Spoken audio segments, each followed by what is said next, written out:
اب 15ویں صدی میں ہم ہیں۔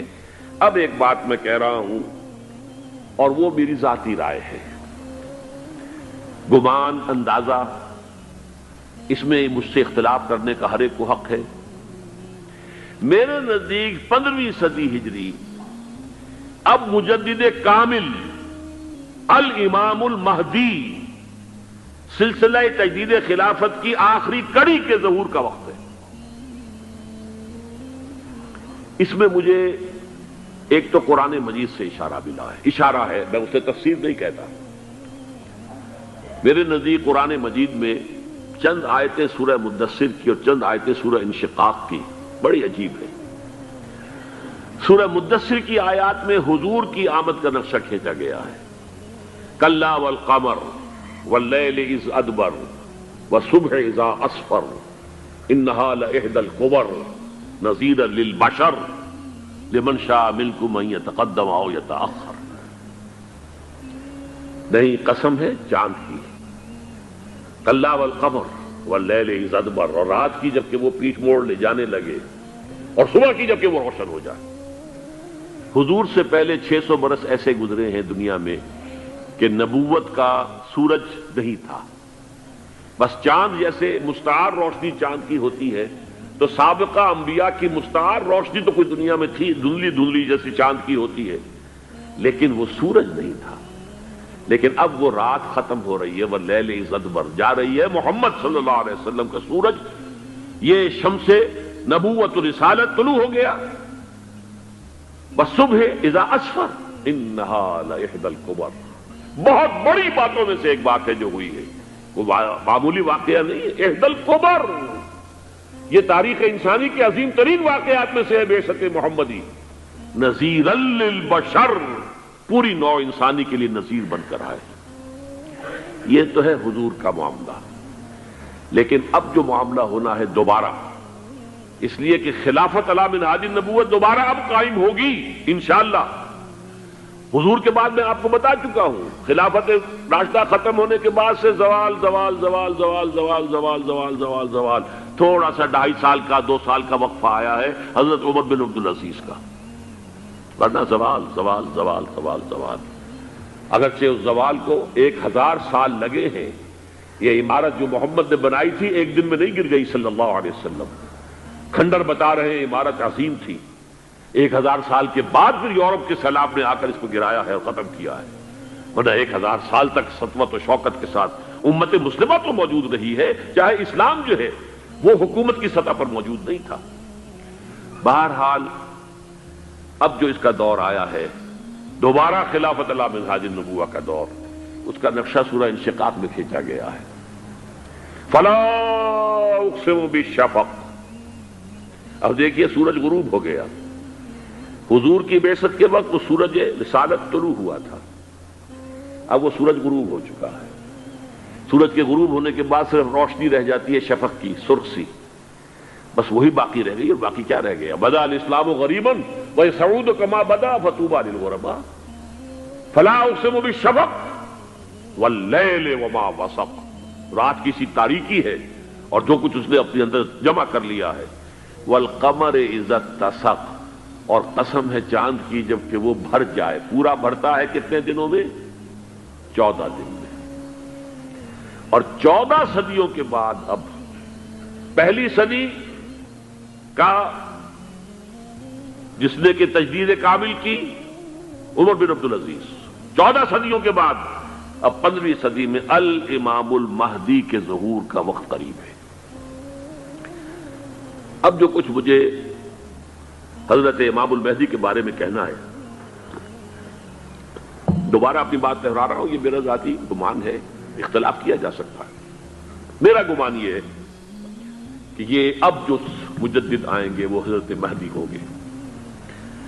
پہلی بات تو یہ جان لیجئے کہ مہدی 2 ہیں، ایک شیعوں کے مہدی، ایک سنیوں کے مہدی، ان میں بڑا فرق ہے۔ شیعہ حضرات مہدی کو مانتے ہیں، وہ ان کے 12ویں امام ہیں، ان کے عقیدے کے مطابق انہیں پیدا ہونے کے فوراً بعد اس اندیشے سے کہ انہیں قتل کر دیا جائے گا ایک غار میں چھپا دیا گیا تھا۔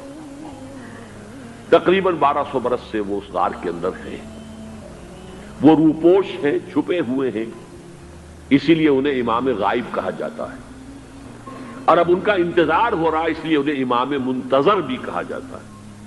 اس لیے شیعوں کے دارالعلوم جو ہوتے ہیں، دارالعلوم المنتظر، وہ اس لیے کہ ان کا انتظار کیا جا رہا ہے۔ تو یہ ہے، اب وہ ان کا خیال ہے کہ آخری دور میں، آخری زمانے میں وہ ظاہر ہو جائیں گے، غار سے نکل آئیں گے۔ دیکھیے، میں اس عقیدے کو اس بنا پر رد نہیں کرتا کہ یہ ناممکن ہے کہ کیسے کوئی شخص جو ہے 1200 برس تک کسی غار کے اندر زندہ رہ سکتا ہے، نہیں، میں سمجھتا ہوں ممکن ہے۔ 300 برس تک اصحاب کہف رہے کہ نہیں رہے؟ سوئے رہے۔ 300 ایئرس ہم مانتے ہیں۔ حضرت عیسیٰ اسی حیات عرضی کے ساتھ 2000 سال سے موجود ہیں آسمان پہ کہ نہیں ہے؟ آپ کو معلوم ہے حضرت عزیر 100 برس تک مرنے کے بعد دوبارہ زندہ کر دیے گئے۔ فَأَمَاتَهُ اللَّهُ مِئَةَ عَامٍ ثُمَّ بَعَثَهُ۔ تو ناممکنات میں سے کوئی سوال پیدا نہیں ہوتا، لیکن یہ کہ آیا کوئی امامت معصومہ کا تصور قرآن اور حدیث سے ہمیں ملتا ہے؟ پھر یہ کیا یہ موروثی امامت کہ حضرت علی کی نسل جو حضرت فاطمہ سے چلی ہے اسی میں یہ امامت ہوگی؟ اس کے لیے ہمارے پاس کوئی دلیل نہیں ہے، ہم اس کو تسلیم نہیں کرتے۔ ہم تو سمجھتے ہیں کہ معصومیت ختم ہو گئی محمد الرسول اللہ صلی اللہ علیہ وسلم پر، خاتم المعصومین ہے محمد الرسول اللہ۔ اب ان کے بعد تو اجتہاد ہے اور خلافت ہے، عام معاملات میں اجتہاد ہوگا، نظام خلافت کا ہوگا۔ تو ہمارے نزدیک جو میں جس مہدی کا نام لے رہا ہوں وہ مہدی ہے جو ایک مجدد ہوں گے، جیسے کہ مجددین کے نام میں نے آپ کو گنوائے ہیں، مجدد الفسانی ہو، شاہ ولی اللہ ہو، سید احمد بریلوی ہو، شیخ الہند ہو، ایک ہوں گے انسان جو پیدا ہوں گے انسانوں کی طرح، عام طور پر اپنی عمر کو، پختگی کو پہنچیں گے، پھر وہ سامنے آئیں گے منظر پر، پھر وہ کام کریں گے، قیادت کریں گے، عرب میں ان کا ظہور ہوگا۔ دوسری بات یہ نوٹ کر لیجئے حضرت مہدی کے بارے میں، ہمارے ہاں احادیث کے جو مجموعے ہیں، ان میں جو ٹاپ کے 2 مجموعے ہیں، ان میں کہیں حضرت مہدی کا ذکر نہیں ہے، نہ صحیح بخاری میں نہ صحیح مسلم میں۔ لیکن ہم اسے نظر انداز نہیں کر سکتے کہ صحائح ستہ کی بقیہ 4 کتابوں کے اندر موجود ہیں، لہذا نظر انداز نہیں کر سکتے، اگنور کرنا ممکن نہیں ہے۔ اب اس میں میں چاہتا ہوں کہ کچھ حدیثیں آپ کو میں سناؤں جن میں حضرت مہدی کا تذکرہ کیا گیا ہے۔ پہلی ہے وعن عبداللہ ابن مسعود قال قال رسول اللہ صلی اللہ علیہ وسلم، حضرت عبداللہ ابن مسعود سے روایت ہے، وہ فرماتے ہیں کہ حضور نے ارشاد فرمایا لا تذهب الدنيا حتى يملك العرب رجل من اہل بیتی، یہ دنیا ختم نہیں ہوگی جب تک کہ عرب پر میرے اہل بیت میں سے ایک شخص کی حکومت قائم نہ ہو۔ اور آپ کو معلوم ہے کہ آج تک عرب پر حضور کے اہل بیت کی کوئی حکومت قائم نہیں ہوئی، اور جب قائم ہوئی بھی تھی حضرت علی کو اگر شمار کیا جائے، اس لیے کہ حضور نے وہ جو مشہور واقعہ ہے کہ ایک چادر میں لے لیا تھا حضرت علی کو اور حضرت فاطمہ اور حضرات حسنین کو، اللہم ہؤلاء اہل بیتی، اے اللہ یہ بھی میرے اہل بیت ہیں۔ تو حضرت علی کی بھی حکومت منعقد نہیں ہوئی، پورے عالم اسلام پر ان کی حکومت نہیں تھی، اس لیے کہ شام اور مصر دونوں صوبے جو ہیں انہوں نے ان کی اطاعت قبول نہیں کی تھی۔ اس حوالے سے یہ معاملہ ابھی ہونا ہے۔ لا تذهب الدنيا حتى يملك العرب رجل من اہل بیتی یواطئ اسمہ اسمی، اس کا نام وہی ہوگا جو میرا نام ہے، یعنی محمد صلی اللہ علیہ وسلم، اور ان کا نام بھی، مہدی کا نام بھی محمد ہو، مہدی تو ان کا لقب ہے۔ یہ ترمذی میں بھی ہے، ابو داؤد میں بھی ہے، سنن ابی داؤد، جامع ترمذی، بلکہ ابو داؤد میں ایک اور روایت ہے، قال، حضور نے فرمایا لو لم يبقى من الدنيا الا يوم، اگر دنیا کی زندگی میں سے کچھ بھی نہ بچے سوائے ایک دن کے، لطول اللہ تعالی ذلك اليوم، تو اللہ تعالیٰ اس دن کو لمبا کر دے گا، حتی یبعث فیہ رجلا منی، یہاں تک کہ میرے خاندان میں سے ایک شخص کو اٹھائے گا، من اہل بیتی، میرے اہل بیت میں سے، یواطئ اسمہ اسمی و اسم ابی ہے اسم ابی، جس کا نام میرے نام پر ہوگا، جس کے والد کا نام میرے والد کے نام پر ہوگا، محمد ابن عبداللہ ان کا نام ہوگا، اور وہ یملأ الارض قسطا وعدلا کما ملئت ظلما وجورا، وہ سرزمین عرب کو عدل اور انصاف سے اسی طرح بھر دیں گے جیسے کہ وہ ظلم اور زیادتی سے بھر چکی ہوگی۔ دوسری روایت ہے حضرت ابو سعید خدری رضی اللہ تعالی عنہ سے، حضور نے فرمایا المہدی منی اجل الجبہۃ اقن الانف یملأ الارض قسطا وعدلا کما ملئت ظلما وجورا یملک 7 سنین، رواہ داؤد، کہ مہدی مجھ میں سے ہوں گے بڑی روشن پیشانی والے اور بڑی کھڑی ناک والے، وہ زمین کو بھر دیں گے انصاف سے اور عدل سے، جیسے کہ وہ ظلم سے بھری ہوئی ہوگی، اور وہ 7 برس تک حکومت کریں گے۔ عرب میں خالص خلافت علی منہاج النبوہ کا نظام حضرت مہدی کے ہاتھوں قائم ہوگا اور 7 برس تک قائم رہے گا عرب کے اندر۔ اس کا اگلا مرحلہ میں بعد میں بیان کروں گا۔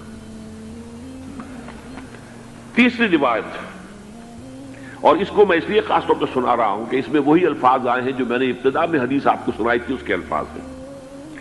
عن ابی سعید قال ذکر رسول اللہ صلی اللہ علیہ وسلم بلاء یصیب هذه الامہ حتی لا یجد الرجل ملجا یلجا الیہ من الظلم۔ حضور نے ذکر فرمایا کہ ایک دور ایسا آئے گا انتہائی ابتلاء اور آزمائش اور مصائب کا کہ کسی شخص کو کوئی سر چھپانے کی جگہ نہیں ملے گی اس ظلم سے اپنے آپ کو بچانے کے لیے۔ فَيَبْعَثُ اللَّهُ رَجُلًا مِنْ عِتْرَتِي وَأَهْلِ بَيْتِي، تو پھر اللہ میرے خاندان میں سے، میرے اہل بیت میں سے اٹھائے گا ایک شخص کو، فَيَمْلَأُ بِهِ الْأَرْضَ قِسْطًا وَعَدْلًا، اور اس کے ذریعے سے اللہ تعالیٰ زمین کو عدل و قسط سے بھر دے گا۔ يَرْضَى عَنْهُ سَاكِنُ السَّمَاءِ، یہ وہی الفاظ آ گئے اب، اس سے پھر راضی ہو جائیں گے آسمانوں میں رہنے والے بھی، وَسَاكِنُ الْأَرْضِ، اور زمین میں رہنے والے بھی۔ لا تدع السماء من قطرها شيئا الا ثبته، آسمان اپنا ایک قطرہ بھی نہیں روکے گا مگر یہ کہ اس کو زمین کے اوپر نثار کر دے گا، بارش کی شکل میں گرا دے گا۔ ولا تدع الارض من نباتها شيئا الا اخرجته، اور زمین اپنی پیداوار میں سے کوئی شے نہیں چھپائے گی، نہیں روکے گی مگر اس کو ظاہر کر دے گی۔ چوتھی حدیث جو ہے وہ حضرت ام سلمہ سے رضی اللہ تعالی عنہ قال سمعت رسول اللہ صلی اللہ علیہ وسلم یقول المہدی من عترتی من اولاد فاطمہ، رواہ ابو داؤد، یہ بھی سنن ابو داؤد کی روایت ہے۔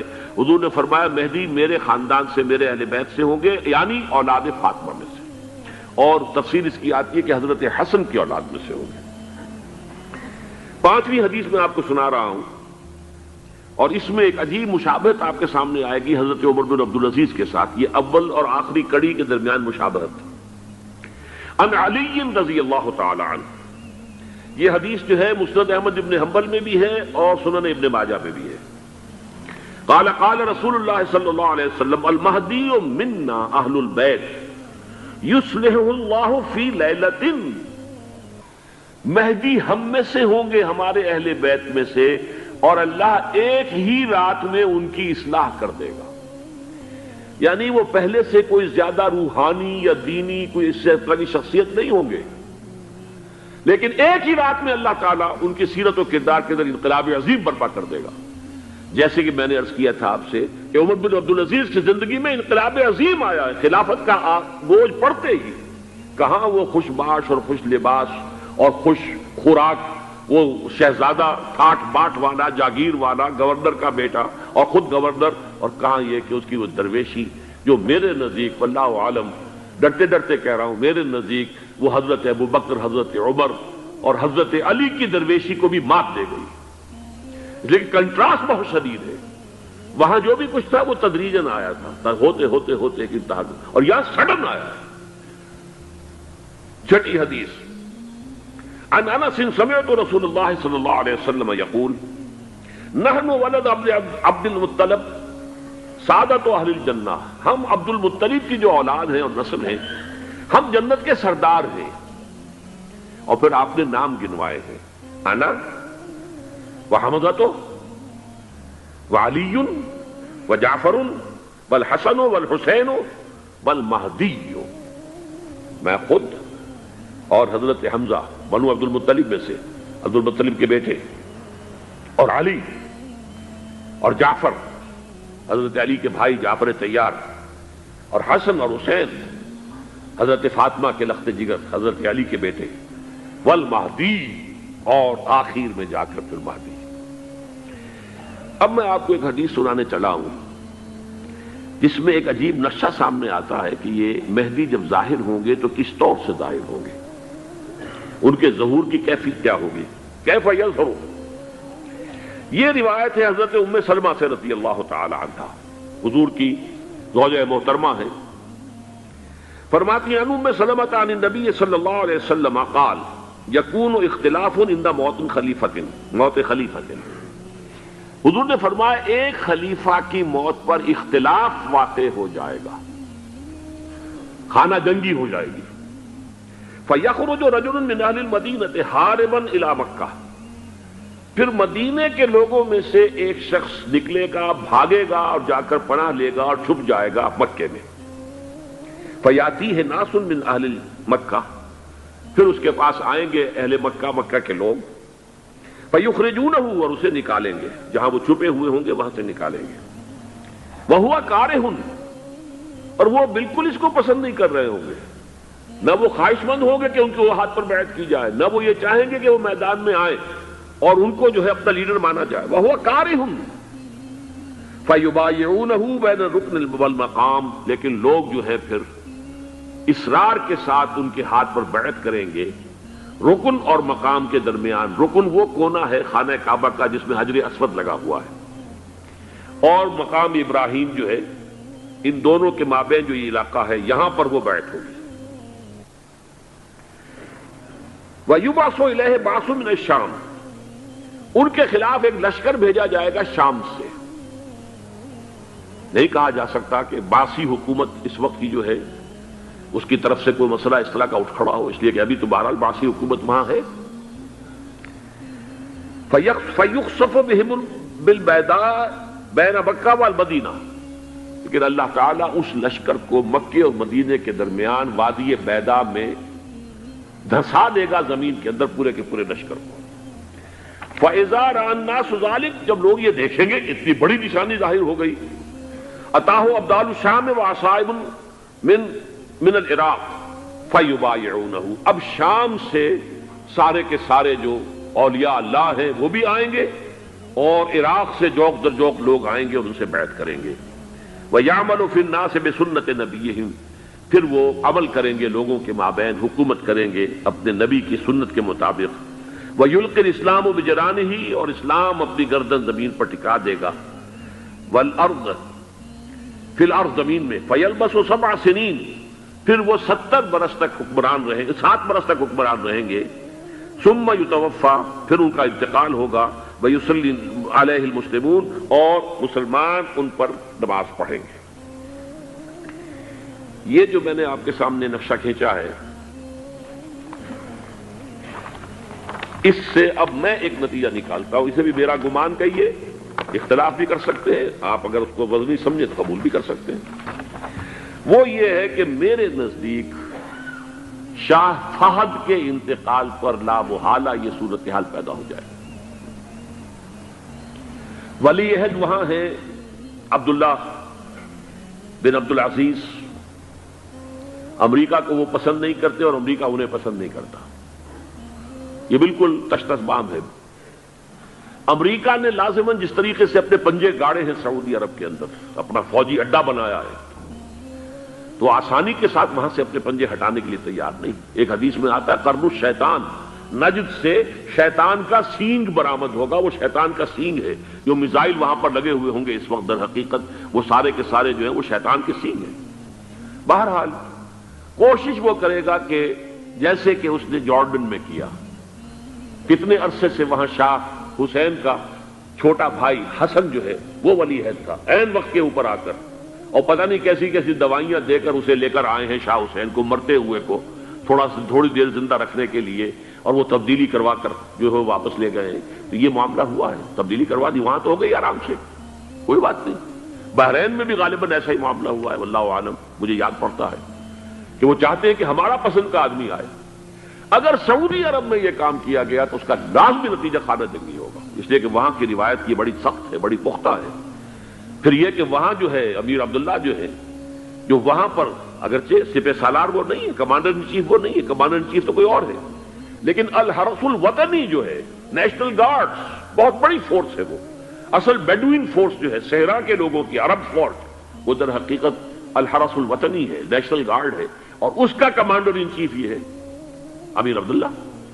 تو لازماً یہ شکل جو ہے پوری ہو کر رہے گی۔ جیسے ہی یہ معاملہ ہوا شاہ فہد کے انتقال کا، تو یہ اختلاف ہوگا، خانہ جنگی ہوگی، پھر کوئی اللہ کا بندہ جو ہوگا۔ میرے نزدیک، میں آج سے کوئی 6-7 سال پہلے سالانہ اجتماع تھا تنظیم اسلامی کا راولپنڈی میں، میں نے اس وقت وہاں کہا تھا، اس سے ذرا اخبارات میں بھی کچھ وہ کنٹروورسی آئی تھی کہ میرے نزدیک امام مہدی پیدا ہو چکے ہیں، ان کے ظہور کا وقت قریب ہے۔ اور اس کی تھوڑی سی بعد میں مجھے معلوم ہوا کہ جین ڈکسن غالباً نام ہے امریکن اس کا، جس نے یہ پیشن کوئی خبر دی تھی کہ 1962 میں عالم عرب میں ایک بچہ پیدا ہوا ہے کہ جو وہاں کا نقشہ بدل کر رکھ دے گا۔ یہ جین ڈکسن کی غالباً پیشن گوئی ہے۔ بہرحال مجھے اس کی پیشن گوئی سے کوئی دلچسپی نہیں ہے، میں تو جو احوال دیکھ رہا ہوں، یعنی اسرائیل کا قائم ہو جانا، اور اس کے بعد اب یروشلم کا مسلمانوں کے ہاتھوں سے نکل جانا، اور اب گویا کہ وہ الملحمۃ العظمیٰ جو ہے تلی کھڑی ہے، کسی بھی وقت جو ہے یہ جو ہے وہ لاوا پھٹ سکتا ہے، آتش فشاں پھٹ سکتا ہے۔ تو یہ تمام حالات ایسے ہیں کہ جن کی وجہ سے میں سمجھتا ہوں کہ ایک تو جو قرآن مجید کے اشارات میں نے آپ کو بتائے، 14 صدیاں 14 دن میں چاند کا پورا ہونا، والقمر اذا اتسق، 14 دن میں 14ویں کا چاند۔ اسی طرح اب یہ 14 صدیوں کے بعد یہ صدی جو 15ویں صدی ہے، یہ در حقیقت ظہور امام مہدی کی صدی ہے۔ لیکن یہ کہ امام مہدی کی حکومت قائم کرنے کے لیے کون لوگ آئیں گے؟ عرب جو ہیں وہ اندر سے کھوکھلے ہو چکے ہیں، عیاشی نے، دولت نے، پیسے نے، دولت، پیسہ، عیاشی، اس کی وجہ سے کھوکھلے ہو چکے ہیں۔ یہاں میں آپ کو 2 حدیثیں سنانا چاہتا ہوں۔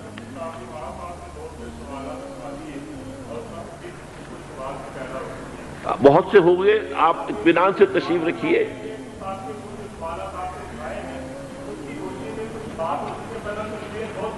بہت ہوگی، بات ہوگی، آپ اس طرح صبر سے سن لیجئے۔ میں اب تقریباً اپنی گفتگو کے اختتام تک پہنچ رہا ہوں۔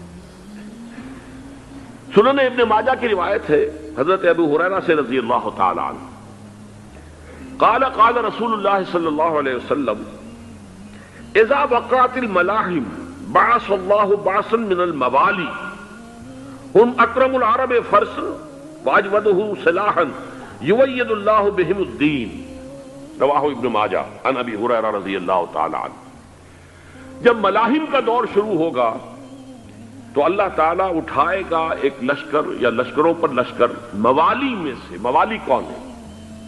عربوں نے جب فتح کیا تھا اس پورے علاقے کو خلافت راشدہ کے دوران، اور پھر وہ لوگ جو ہے، ایک رائے تو یہ تھی کہ انہیں غلام بنایا جائے سارے آبادیوں کو، لیکن یہ کہ حضرت عمر کا اجتہاد تھا، اس کے مطابق جو ان کو غلام نہیں بنایا گیا، تو وہ موالی کی حیثیت رکھتے ہیں۔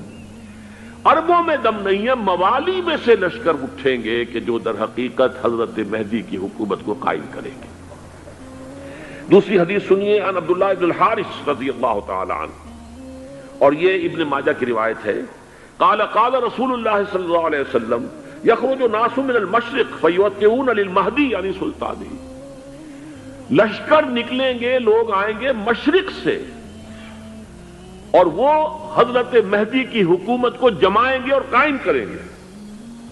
اب ذرا نوٹ کیجئے کہ جزیرہ نما عرب کے مشرق میں کون سے ملک ہیں؟ 3، ایران، افغانستان، پاکستان۔ یہ 3 سالڈ مسلم ممالک، مسلم آبادی اکثریت۔ ویسے تو یہ کہ آگے ہندوستان میں 20 کروڑ مسلمان ہیں، لیکن وہ 20 کروڑ جو ہے وہ تو 80 کروڑ کے اندر تحلیل ہو جاتے ہیں غیر مسلموں میں، لیکن یہاں جو معاملہ ہے یہ خالص اکثریت کے۔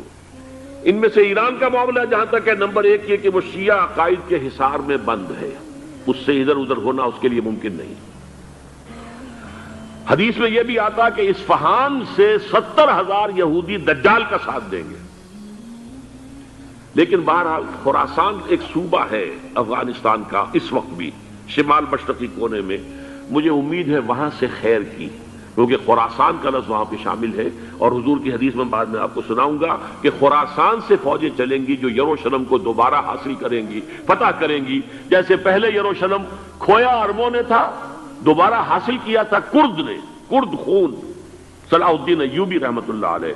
ایسے اب پھر عربوں نے کھویا ہے، لیکن لینے والے خراسان سے لشکر آئیں گے. یخرج من خراسان رایات و سود لا یردها شیء حتی تنصب بإیلیا. خراسان کے علاقے سے کالے علم لے کر لشکر چلیں گے جن کے رخ کو کوئی موڑ نہیں سکے گا جب تک کہ وہ جا کر یروشلم میں نصب نہ ہو جائے. اس کے بعد نام آتا ہے پاکستان کا. یہ ہے میری اور آپ کی داستان، اور یہ ہے سبب جس کی وجہ سے کہ میں آپ سے یہ گفتگو کر رہا ہوں. اصل میں تو کس لیے؟ محض ایک علمی استفادہ، محض اپنی بات آراء کو ظاہر کرنے کا شوق نہیں، بلکہ یہ کہ اپنی ذمہ داری ہم پہچانے کہ ہم کس مقام پر کھڑے ہیں. دیکھیے، اس پاکستان کے بارے میں یا ہندوستان کے بارے میں علامہ اقبال نے کہا تھا اپنے ترانہ ملی میں، میر عرب کو آئی ٹھنڈی ہوا جہاں سے، میرا وطن وہی ہے، میرا وطن وہی ہے.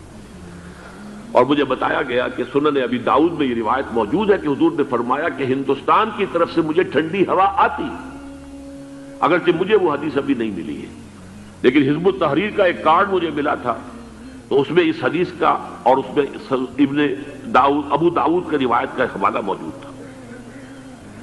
لیکن میں جو چیز آپ کو بتا چکا ہوں وہ یہ کہ الف ثانی کا پورا تجدیدی کارنامہ اس ہندوستان کی سرزمین میں ہوا. مجدد الف ثانی شیخ احمد سرندی، شاہ ولی اللہ دہلوی، سید احمد بریلوی، وہ تو ہمارے پاکستان میں آ کر جو ہے ان کا خون جذب ہوا ارض پاکستان میں. پھر شیخ الہند مولانا محمود حسن. تحریک خلافت چلی تو صرف ہندوستان میں چلی اور کہیں نہیں چلی. آزادی کی تحریک چلی پوری دنیا میں، وہ نیشنلزم کی بنیاد پر چلی، ملے نیشنلزم، عرب نیشنلزم، ترک نیشنلزم. ہمارے ہاں چلی تو اسلام کے نام پر. پاکستان کا مطلب کیا؟ لا الہ الا اللہ. پھر پاکستان قائم ہوا معجزے کے طور پر، بلکہ نازل ہوا ہے لیلۃ القدر میں. انا انزلناہ فی لیلۃ القدر. جیسے قرآن نازل ہوا لیلۃ القدر میں، یہ پاکستان بھی نازل ہوا لیلۃ القدر میں. اس کا برقرار رہنا ابھی تک معجزہ ہے. ہندو یہ سمجھتا تھا، کانگریس سمجھتی تھی کہ جھٹپٹ ختم ہو جائے گا. پھر یہ کہ اس کا قرارداد مقاصد کا پاس ہو جانا، مزید بھی اور اضافی دفعات دستور میں آ جانا، اب کمرشل انٹرسٹ کو ربا قرار دے کر حرام قرار دینا، یہ سارے لینڈ مارکس ہیں کہ جو اشارہ کر رہے ہیں کسی چیز کی طرف. معاملہ کدھر جا رہا ہے؟ پھر یہ کہ یہ جو 14ویں صدی کے مجدد تھے شیخ الہند، اس کے بعد سے کچھ ایسی شخصیتیں عظیم پیدا ہوئی ہیں ہند میں جن کو میں سمجھتا ہوں کہ 14ویں صدی کے مجدد اور 15ویں صدی کے مجدد کے درمیان، یہ 15ویں صدی کے مجدد کی راہ کو سیدھا کرنے والے، جیسے کہ حضرت یحییٰ نے کہا تھا میں تو آنے والے کا راستہ سیدھا کر رہا ہوں حضرت عیسیٰ کے لیے، ایسے ہی 15ویں صدی کے لیے امام مہدی کے لیے راستہ صاف کرنے والے سب سے پہلے علامہ اقبال، جنہوں نے اسلام کا تصور دین کی حیثیت سے دوبارہ زندہ کیا ہے، ورنہ اسلام ایک مذہب کی شکل اختیار کر چکا تھا. پھر مولانا مودودی، مولانا ابوالکلام آزاد حکومت الہیہ کے نعرے کے ساتھ میدان میں آئے. یہ اقبال نے جو تصور پیش کیا تھا اس پر عملی جدوجہد کے لیے حزب اللہ قائم ہوئی. نوٹ کر لیجئے 11 برس کا فرق ہے عمر کا علامہ اقبال کے اور ابوالکلام کے. اور 1913 میں جب حزب اللہ قائم کی ہے اس وقت علامہ اقبال کی ملی شاعری اپنے عروج کو پہنچ چکی تھی. پھر یہ کہ علامہ اقبال کے بعد تعمیل جو ہے اس کام کی وہ ابوالکلام نے کی، لیکن روایتی علماء کی شدید مخالفت کی وجہ سے وہ بددل ہو کر چھوڑ گئے، کانگریس میں شامل ہو گئے. بساط جو ہے حزب اللہ کی انہوں نے لپیٹ دی. پھر مولانا مودودی آئے، انہوں نے وہ ڈور جو ہے اس کا سرا تھاما، جماعت اسلامی قائم کی حکومت الہیہ ہی کے قیام کے لیے. اگرچہ میرے نزدیک یہ کہ وہ انتخابی اور ایک قومی سیاست کی ایک جماعت بن کر پاکستان میں جو ہے دلدل میں پھنس گئی ہے. اب ہم اس کی کوشش کر رہے ہیں، تنظیم اسلامی اور یہ تحریک خلافت جس کے تحت یہ جلسہ ہو رہا ہے. یہ ساری چیزیں وہ ہیں کہ آپ کو سوائے پاکستان کے اور کہیں نہیں ملیں گی پوری دنیا میں. معلوم ہوتا ہے کہ پاکستان کو بہت بڑا رول پلے کرنا ہے اس میں. اور اس کے ساتھ اب جمع کر لیجئے افغانستان کی عمارت افغانستان، اسلامی عمارت افغانستان قائم ہو چکی ہے. یہ پچھلے 20 سالوں میں جو کچھ وہاں ہوتا رہا ہے اس سے پہلے تصور نہیں ہو سکتا تھا. کابل جو ہے وہ تو جیسے پیرس کا تمدن تھا ویسے کابل کا تھا، وہی لباس، وہی سکرٹس.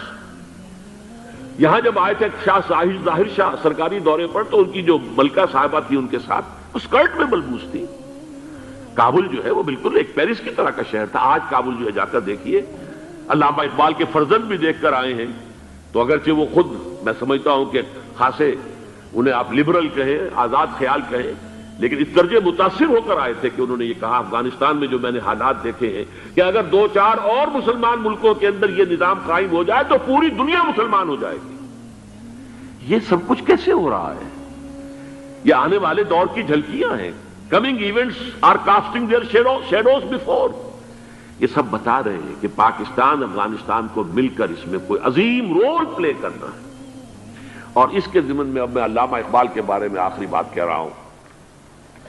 علامہ اقبال کے بارے میں عام یہ خیال ہے، انہوں نے اپنے خطبات میں مہدی کا اور نزول مسیح کا، حالانکہ میں کل پڑھ رہا تھا مولانا سید احمد اکبر آبادی رحمۃ اللہ علیہ کا ایک مقالہ ان کا کہ علامہ اقبال نے ابن خلدون کے بارے میں یہ کہا ہے کہ مہدی کا اور نزول عیسیٰ کا دونوں کا انہوں نے انکار کیا ہے، حالانکہ ابن خلدون نے نزول عیسیٰ کا انکار نہیں کیا، صرف مہدی کا انکار کیا ہے۔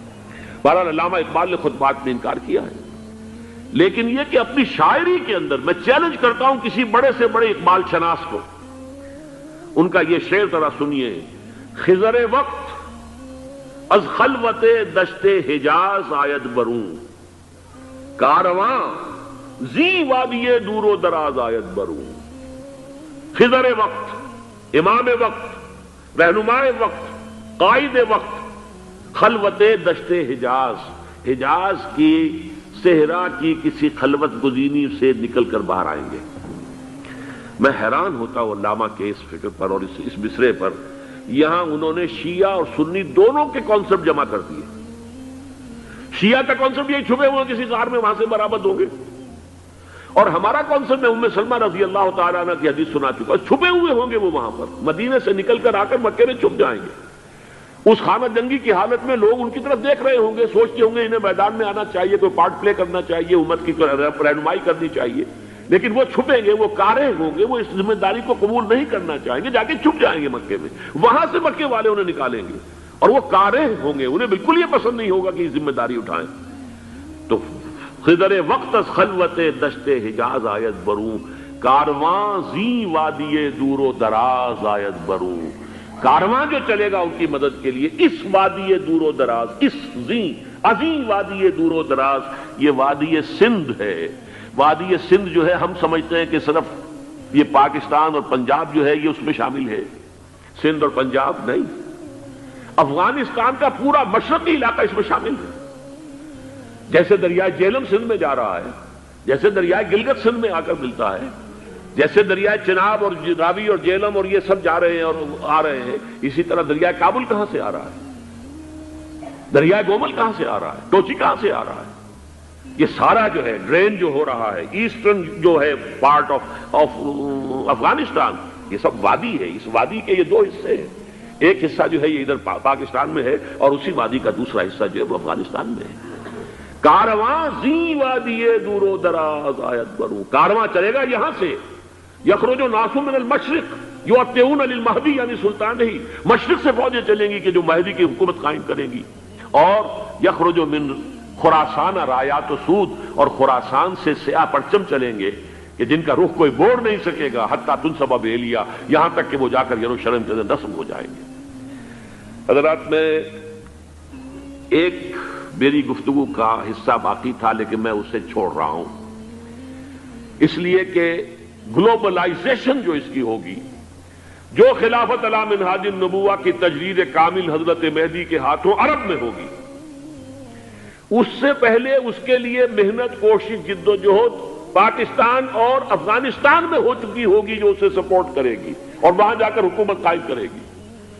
اس کے بعد گلوبلائزیشن کا جو مرحلہ اس کا ہے وہ حضرت مہدی کے ہاتھوں نہیں ہے، وہ حضرت عیسیٰ ابن مریم ان کے نزول کے بعد ہے، جن کے نزول کے بعد دجال کا خاتمہ ہوگا اور یہودیوں کا استحصال ہوگا، مسلمانوں پر بھی بڑی تکالیف عربوں پر آئیں گی، شدائد آئیں گے، لیکن یہ وہ میں حصہ جو اپنی گفتگو کا آج چھوڑ رہا ہوں اس لیے کہ میں دیکھ رہا ہوں کہ بعض حضرات کا صبر کا پیمانہ اب لبریز ہو رہا ہے، تو میں اس حصے کو پھر ملتوی رکھتا ہوں کسی دوسری محفل اور کسی دوسری مجلس اور نشست پر۔